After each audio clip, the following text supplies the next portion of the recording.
Apa kabar nih? Semoga sehat selalu ya.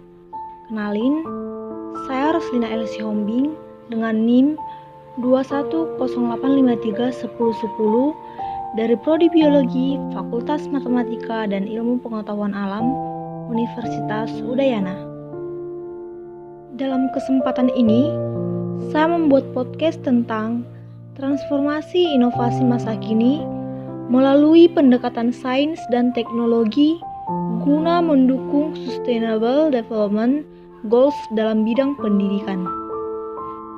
Pentingnya pendidikan dalam membangun sebuah negara. Pendidikan adalah hal yang tak asing lagi di telinga kita.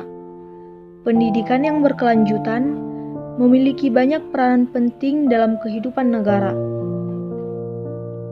Dengan adanya SDGs di Indonesia, akan membuat kualitas pendidikan di Indonesia semakin meningkat, di mana SDGs ini bertujuan untuk meneruskan dan memantapkan capaian-capaian sebelumnya agar terus mengalami perbaikan dan berlanjut seterusnya. Menjamin pendidikan yang berkualitas, inklusif, adil, dan meningkatkan kesempatan belajar bagi semua kalangan. Meningkatkan kehidupan masyarakat dapat dilakukan dengan memberikan kesempatan kepada masyarakat untuk memperoleh pendidikan yang berkualitas. Sehingga, dengan adanya pendidikan yang berkualitas, akan menjadi dasar bagi pembangunan sebuah negara menjadi lebih unggul. Oleh karena itu, pemerintah menyelenggarakan wajib belajar 12 tahun dan melakukan perbaikan infrastruktur dan sarana prasarana, serta meningkatkan partisipasi masyarakat dalam mewujudkan pendidikan yang merata bagi rakyat Indonesia.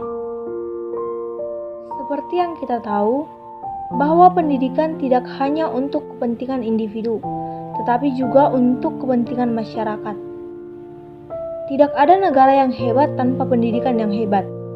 Dengan itu, pendidikan mempunyai peranan penting untuk membangun negara yang hebat juga. Jadi, bagaimana dengan banyaknya pengangguran di negara kita dikarenakan banyak dari mereka ingin melanjutkan ke tingkat atas tetapi terhalang oleh ekonomi. Hal itu memang menjadi salah satu keluhan bagi orang yang ingin melanjut ke tingkat yang lebih tinggi. Ingin memutuskan langsung kerja, tetapi sayangnya penerima lowongan kerja sudah banyak yang tidak menerima tamatan SMA atau SMK lagi. Sehingga itu menjadi penyebab pengangguran yang semakin meningkat. Oh iya, kita tidak perlu khawatir lagi loh. Pemerintah sudah menyediakan beasiswa untuk masyarakat yang ingin melanjut ke perguruan tinggi tetapi memiliki ekonomi rendah. Kita tidak perlu khawatir lagi meskipun dengan keadaan ekonomi yang rendah. Selain itu, pemerintah juga menyediakan uang saku setiap bulannya loh.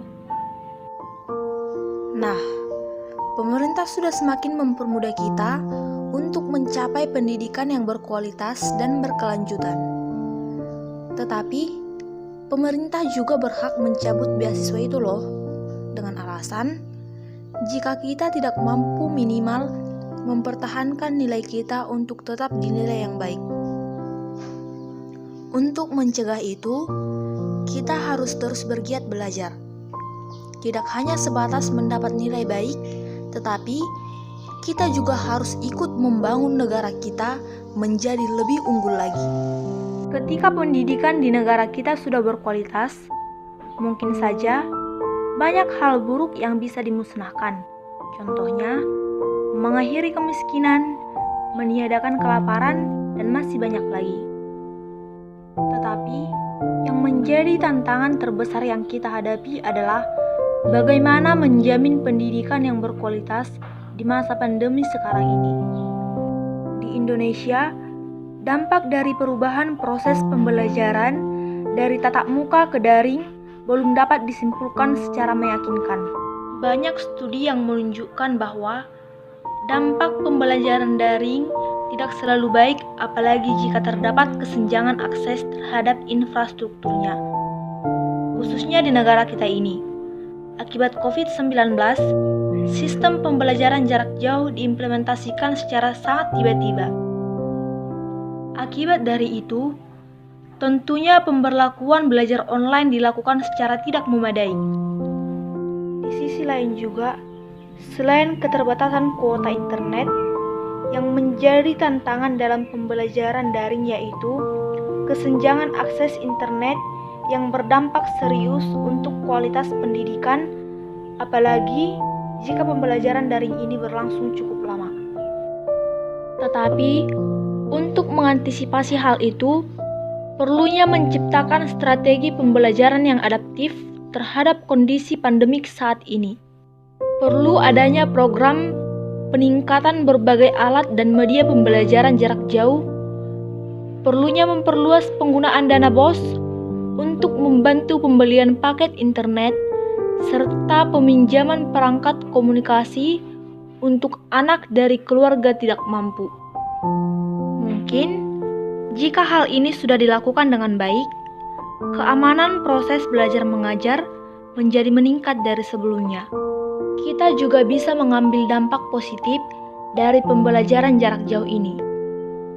Kita bisa beradaptasi dengan perubahan, serta kita semakin mengeksplorasi teknologi. Dan kita juga harus berprinsip bahwa pembelajaran jarak jauh bukan menjadi penghalang untuk menjadikan pendidikan yang berkualitas serta berkelanjutan di negara kita tercinta ini. Di akhir podcast saya membuat motivasi untuk saya dan kita semua. Ketika kamu memutuskan untuk berhenti mencoba, saat itu juga kamu memutuskan untuk gagal. Untuk itu, pandemi saat ini bukanlah penghalang untuk membuat pendidikan di negara kita ini semakin berkualitas. Jangan menyerah dan tetap semangat. Demikian podcast saya. Semoga bermanfaat. Terima kasih dan salam sehat.